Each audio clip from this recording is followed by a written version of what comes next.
Subscribe now and press the bell icon. Never miss an update. Good morning everyone. Myself Dr. Sachin Mittal.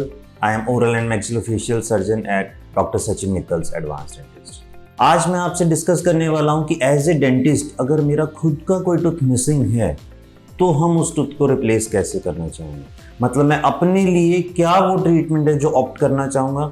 मैं अपने teeth के लिए अगर मेरा teeth किसी भी वजह से ख़राब हो गया है, निकल गया है, टूट गया है, तो उसकी रिप्लेसमेंट मैं खुद के लिए कैसे करना चाहूँगा। तो आज एज ए डेंटिस्ट मैं अपने आप के ट्रीटमेंट के बारे में आपसे डिस्कस करना चाह रहा हूँ, क्योंकि मैं चाहूँगा कि आपको पता रहे कि as a doctor, as a dentist मैं खुद के लिए क्या ट्रीटमेंट बेहतर समझता हूँ। तो मान लीजिए कि मेरा फ्रंट का एक टूथ मिसिंग है और मुझे उसे रिप्लेस कराना है। जनरली अगर कोई सामने का टूथ रहता है तो उसे रिप्लेस कराने के लिए हमारा दो रीजंस रहते हैं। पहला, हमारा देखने करने का अपीयरेंस, क्योंकि अगर सामने का टूथ नहीं रहेगा तो वो देखने में अच्छा नहीं लग रहा है, तो हम उसको एस्थेटिक अपीयरेंस के लिए चेंज करते हैं।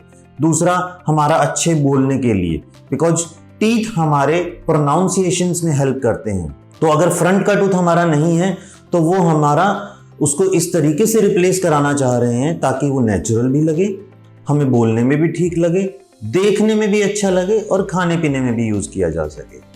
इसी तरीके से अगर पीछे की कोई जाड़ निकली हुई है तो उसका मेन पर्पस हमारा खाना खाना है, च्यूइंग करना है, फंक्शनैलिटीज हैं। तो जब पीछे की जाड़ लगाने के लिए हम सोचते हैं तो हमें उसमें खाना चबाने की एफिशिएंसी को सबसे प्राइम कंसर्न देने की जरूरत होती है। अब अगर चाहे वो सामने का टूथ है या वो पीछे का टूथ है, एक टीथ है या मल्टीपल टीथ है, डेंटल इम्प्लांट वो ऑप्शंस है जिसके साथ मैं हमेशा जाना प्रेफर करूँ। डेंटल इम्प्लांट आज के टाइम सबसे लेटेस्ट वे आउट है एक मिसिंग टूथ को रिप्लेस करने का, प्लस वो सबसे नेचुरल वे है एक टूथ को रिप्लेस करने के लिए। तो अगर मुझे कभी अपने किसी मिसिंग टूथ के लिए, खराब टूथ को रिप्लेस करने के लिए ऑप्शंस की ज़रूरत पड़ती है तो हमेशा मेरी खुद के लिए फर्स्ट प्रेफरेंस डेंटल इम्प्लांट रहेगा। डेंटल इम्प्लांट के दौरान हम उस जगह पर बोन में इम्प्लांट को प्लेस करते हैं, जो कि एक स्क्रू की तरह टाइटेनियम इम्प्लांट रहता है, जिसे हम बोन में फिक्स कर देते हैं और फिर उसकी सपोर्ट पे वहाँ टूथ लगा दिया जाता है, जो कि बिल्कुल नेचुरल दिखने में रहता है। तो मैं आप लोगों से भी सजेशंस और रिक्वेस्ट करूँगा कि अगर आप में से भी किसी को कभी कोई मिसिंग टूथ रिप्लेस करवाना है तो आप अपने लिए भी डेंटल इम्प्लांट की कंसिडरेशंस को लें। आप अपने डेंटिस्ट डॉक्टर से ये ज़रूर पूछें कि क्या आपके केस में भी डेंटल इम्प्लांट किया जा सकता है, और अगर डेंटल इम्प्लांट किए जाने की पॉसिबिलिटीज़ हैं तो हमें प्रेफरेंशली डेंटल इम्प्लांट को ही चूज़ करना चाहिए। मैं इन जनरल आपको बताना चाहूँगा कि हम डेंटल इम्प्लांट क्यों चूज़ कर रहे हैं। इसके मेन 3 रीजंस हैं, 3 महत्वपूर्ण कारण हैं जिसकी वजह से मैं अपने लिए भी डेंटल इम्प्लांट्स को प्रेफर कर रहा हूं। फर्स्ट, डेंटल इम्प्लांट कराना पेनलेस है। हल्के सी छोटी सी लोकल एनेस्थीसिया के अंडर हम इम्प्लांट को प्लेस कर देते हैं।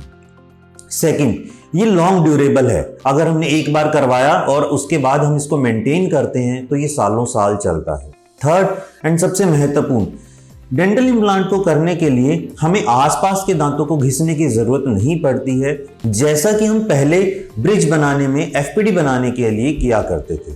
तो उससे मैं अपने नेचुरल टीथ को सेव कर पाता हूँ, मैं अपने मिसिंग एरिया पे ही नेचुरल टीथ लगवा पाता हूँ। तो उससे एक तो मेरे नंबर ऑफ आर्टिफिशियल टीथ कम हो जाते हैं, प्लस अपीयरेंस वाइज भी ज़्यादा नेचुरल फीलिंग रहती है। तो ये वो 3 कारण हैं जिसकी वजह से मैं हमेशा अपने दांतों के लिए, अपने मिसिंग टूथ के लिए, अपने खराब हुए दांत के लिए जिसे कि सेव नहीं किया जा सकता, डेंटल इम्प्लांट प्रेफर करूंगा। तो मैं आप लोगों को भी सजेस्ट करूंगा कि अगर आप में से किसी का कोई टूथ मिसिंग है, आपकी फैमिली में किसी का कोई टूथ मिसिंग है, या कोई ऐसा टूथ है जिसे कि बचाया नहीं जा सकता है, तो हम हमेशा डेंटल इम्प्लांट को ज़रूर कंसिडरेशन में। Thank you so much.